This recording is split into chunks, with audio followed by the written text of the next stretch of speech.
Hi,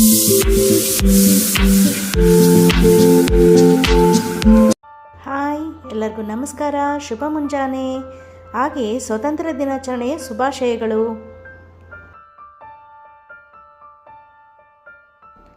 ನಾವಿವತ್ತು ಎಲ್ಲಿಗೆ ಹೋಗ್ತಾ ಇದ್ದೀವಿ ಅಂತ ಅಂದರೆ ಲಾಲ್ಬಾಗ್ ಫ್ಲವರ್ ಶೋಗೆ ಹೋಗ್ತಾ ಇದ್ದೀವಿ. ಲಾಲ್ಬಾಗ್ ಫಲಪುಷ್ಪ ಪ್ರದರ್ಶನಕ್ಕೆ.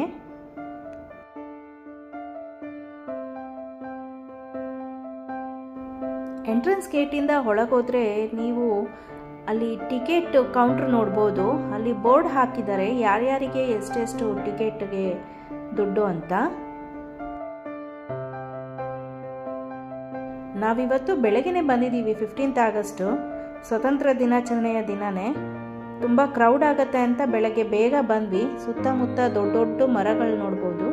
ಬನ್ನಿ ಫ್ಲವರ್ ಶೋ ನೋಡೋಕ್ಕೆ ಹೋಗೋಣ ಒಳಗೆ. ನಮಗೆ ಇಲ್ಲಿ ಎಂಟ್ರೆನ್ಸ್ನಲ್ಲಿ ನೋಡ್ತಾ ಇದ್ದಂಗೆ ಅಂಬೇಡ್ಕರ್ ಅವರ ಪ್ರತಿಮೆ ಕಾಣುತ್ತೆ.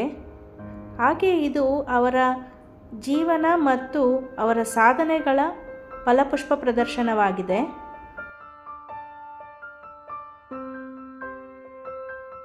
ಈ ಫ್ಲವರ್ ಶೋನಲ್ಲಿ ದೇಶಿ ಹಾಗೂ ವಿದೇಶಿ ಹೂಗಳನ್ನು ಬಳಸಿದ್ದಾರೆ.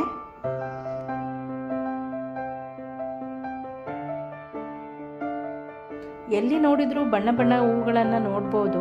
ಹಾಗೆ ಇದು ವರ್ಷಕ್ಕೆ 2 ಸರಿ ಫ್ಲವರ್ ಶೋನ ಆಯೋಜಿಸ್ತಾರೆ. ಇಲ್ಲಿ ಪ್ರತಿ ಸರಿನೂ ಬೇರೆ ಬೇರೆ ಥೀಮಿಂದ ಆಯೋಜನೆ ಮಾಡಲಾಗುತ್ತೆ. ಈ ಸರಿ ಡಾಕ್ಟರ್ BR ಅಂಬೇಡ್ಕರ್ ಅವರ ಜೀವನ ಮತ್ತು ಅವರ ಸಾಧನೆಗಳನ್ನು ಫಲಪುಷ್ಪ ಪ್ರದರ್ಶನವಾಗಿ ಮಾಡಿದ್ದಾರೆ.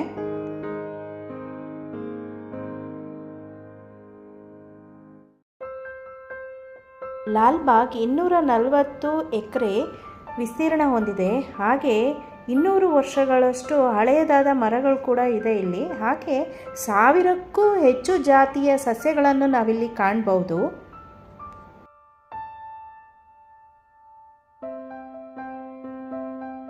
ಆಗಸ್ಟ್ 8ನೇ ತಾರೀಕಿಂದ ಶುರುವಾಗಿದೆ. ಇನ್ನು 19ನೇ ತಾರೀಕು ತನಕ ಇರುತ್ತೆ. ಆಗಸ್ಟ್ 19ರ ತನಕ.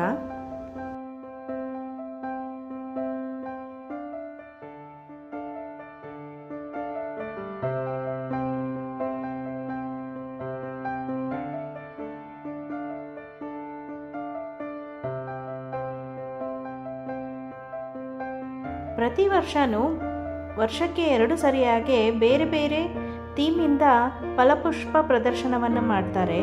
ಈ ಸರಿ ಸಂವಿಧಾನ ಶಿಲ್ಪಿ ಡಾಕ್ಟರ್ BR ಅಂಬೇಡ್ಕರ್ ಅವರ ಜೀವನ ಚರಿತ್ರೆ ಹಾಗೂ ಅವರ ಸಾಧನೆ, ಕೊಡುಗೆಗಳು, ಅವರ ಹೋರಾಟ, ಕೆಲವೊಂದು ಅವರ ಪ್ರಮುಖ ಭಾಷಣಗಳು ಇದನ್ನೆಲ್ಲ ಹೂಗಳಿಂದ ರಚಿಸಿದ್ದಾರೆ.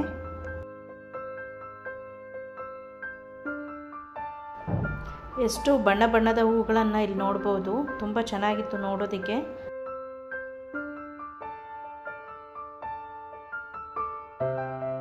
ನಾನು ವಿಡಿಯೋ ಲೈವ್ ಮಾಡೋದು ಕೂಡ ಪ್ರಯತ್ನ ಪಟ್ಟೆ. ಆದರೆ ಅಲ್ಲಿ ಒಳಗೆ ನೆಟ್ವರ್ಕ್ ಸಿಗ್ತಾ ಇಲ್ಲದ ಕಾರಣ ವಿಡಿಯೋ ಅಷ್ಟು ಕ್ಲಿಯರಾಗಿ ಬರಲಿಲ್ಲ. ಹಾಗೆ ಅದು ಕನೆಕ್ಟ್ ಆಗ್ತಾ ಇರಲಿಲ್ಲ ಬೇರೆ.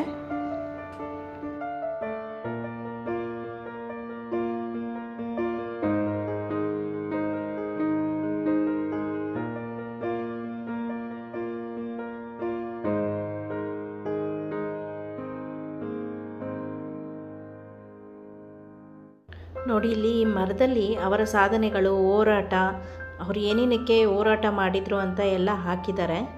ಬಹಳ ಸೂಕ್ಷ್ಮವಾಗಿ ಅವರ ಜೀವನದ ಬಗ್ಗೆ, ಸಾಧನೆಗಳ ಬಗ್ಗೆ ಹೂವಿನ ಮೂಲಕ ಇಲ್ಲಿ ಪ್ರತಿಬಿಂಬಿಸಿದ್ದಾರೆ.